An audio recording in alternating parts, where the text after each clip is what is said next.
Olá, nessa aula nós vamos trabalhar com dois conceitos fundamentais nas Escrituras em relação à nossa salvação. Vamos entender o significado bíblico de graça e fé. E para isso, vamos partir de um texto muito conhecido por nós, citado pelo apóstolo Paulo em Efésios capítulo 2, versículo 8. Ele diz assim: "Pois vocês são salvos pela graça, por meio da fé, e isto não vem de vocês, é dom de Deus." Ou, em outra versão, a salvação vem pela graça mediante a fé. A salvação vem pela graça, mas é recebida pela fé. Então nos perguntamos, o que é graça? Precisamos saber o significado disso. Graça, nas Escrituras, é um termo bastante abrangente. Significa favor divino, dom, presente, dádiva, boa vontade, entre outras definições. Poderíamos até defini-la assim: é o favor divino e merecido. Em termos gerais, envolve o conjunto de bênçãos que recebemos de Deus, as quais nós não merecemos. O termo enfatiza a generosidade de Deus no trato com o ser humano. É o presente que Deus nos dá, e o maior presente foi o seu Filho para nos salvar. A salvação que Ele nos dá é a evidência máxima da graça de Deus. Então, em termos bíblicos, nós podemos dizer que a graça abrange tudo o que o Senhor faz para proporcionar a salvação para o homem. Cristo, o Evangelho, o perdão dos pecados, o envio do Espírito Santo, o fato de nos criarmos novamente, a ressurreição de Jesus, a esperança da vida eterna e outros elementos essenciais do Evangelho. Tudo isso faz parte da graça de Deus. No entanto, essa graça do Senhor depende de um canal condutor, digamos, o rio das misericórdias celestiais, para ser escoado até o nosso mundo, precisa de um canal, e esse canal é a fé. Agora precisamos definir o que é fé. Uma definição prática de fé nos ensina que é uma crença em algo ou alguém seguida de um compromisso. No sentido bíblico, nós podemos dizer que significa uma crença e confiança em Deus, na palavra que foi revelada, que é o conteúdo da nossa fé, e na obra salvadora de Jesus. A fé, então, é a resposta certa à graça que foi recebida. Envolve acreditar, confiar e obedecer a Deus. Portanto, compreende tudo o que o homem faz para receber este dom, esse presente da salvação, que envolve crer em Jesus, nos arrependermos dos nossos pecados, nos batizarmos, pois Cristo mandou fazer isso, perseverarmos na fé, negarmos a nós mesmos, carregarmos a nossa cruz. Como se pode observar, a fé exige uma ação, a chamada do Evangelho. Fé não é algo estritamente intelectual, uma crença sem nenhuma atitude. E se nós temos dificuldade de entendermos isso, vamos considerar o que Tiago nos ensinou em sua epístola. Ele corrige claramente essa visão distorcida de fé quando ele afirma, no seu capítulo 2, versículo 19, "Você crê que existe um só Deus? Muito bem. Até mesmo os demônios creem e tremem." Se a questão é meramente acreditar em Deus, em Jesus, ou até em algo da palavra dele, pois bem, os demônios também acreditam nisso e tremem diante dessa palavra. Mas os demônios não se submetem à autoridade de Deus. E muitas pessoas agem da mesma forma. Dizem que acreditam em Deus. Dizem que confiam em Deus, mas não se submetem à autoridade dele. Portanto, a sua fé não é uma fé superior à fé dos demônios. É o que Tiago está ensinando aqui. Tiago também nos ensina que a fé ela é prática. As obras são essenciais para evidenciar a vitalidade da nossa fé. Digamos que as obras são a parte prática da fé.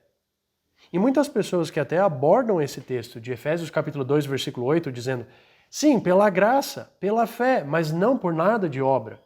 Sim, nós não somos salvos pelas obras, mas devemos fazer obras pelo fato de sermos salvos. Repare o que 2 versículos para frente o apóstolo Paulo nos diz: porque somos criação de Deus, realizada em Cristo Jesus, para fazermos boas obras, as quais Deus preparou antes para nós as praticarmos. As obras, então, são a parte prática da nossa fé.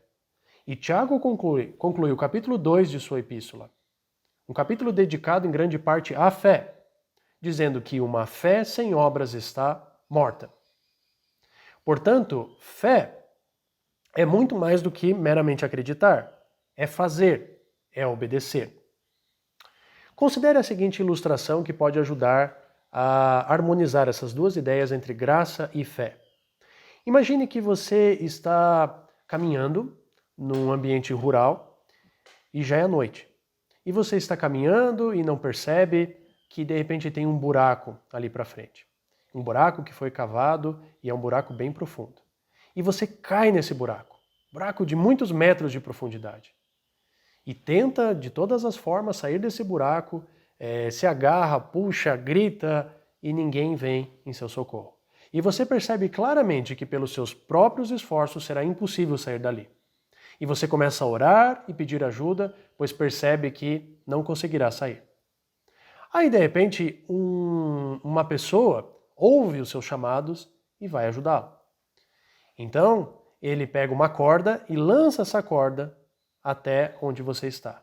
E diz simplesmente, agarre essa corda que eu irei lhe puxar. Digamos que você responda, olha, eu orei a Deus. Então eu vou confiar que Ele vai me tirar daqui. E não agarra a corda. Será mesmo que você será retirado dali? Provavelmente não. Provavelmente a resposta de Deus foi enviar essa pessoa para lhe ajudar a sair dali. E o que você precisa fazer é agarrar a corda.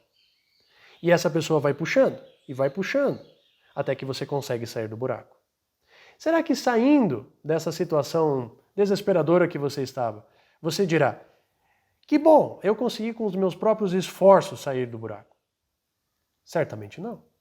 Foi pela graça daquela pessoa que lhe ajudou.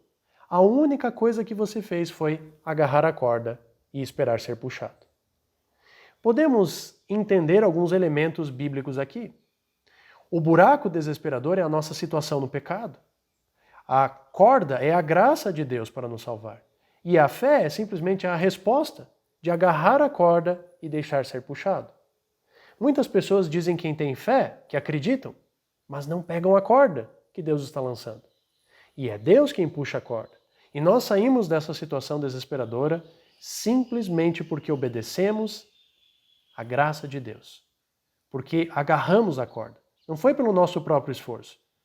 Foi simplesmente pela decisão de obedecermos. Se não fosse por essa corda, nós nunca conseguiríamos sair de lá. E se não fosse pela graça de Deus, nós nunca conseguiríamos mudar a situação da nossa vida pecaminosa. Então, perceba isso. Isso é muito importante. Que tanto o termo graça como fé não são termos exclusivos, mas palavras inclusivas. Quando nós nos referimos à graça, nós estamos falando sobre algo muito maior, sobre o conjunto de bênçãos de Deus para a nossa salvação. Somos salvos pela graça, estamos pensando somente em graça, e não no sacrifício de Cristo, e não no Evangelho, e não no perdão dos pecados, e não no Espírito Santo? Somos salvos somente pela graça e não por nada disso? Certamente que não, somos salvos por tudo o que Deus faz por nós. E da mesma forma nós temos que pensar o conceito de fé. Fé não é somente acreditar. Conhecer algo e acreditar, como muitas pessoas pensam, envolve isso. Mas é muito mais do que isso. É obedecer, é confiar, é responder. Fé é prático. É isso que o Novo Testamento nos ensina. Então, fé é uma palavra abrangente.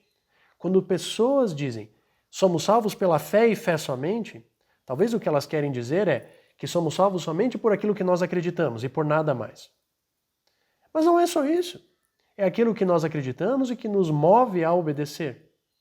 Então, somos salvos por uma fé obediente. Precisamos pensar em termos mais abrangentes.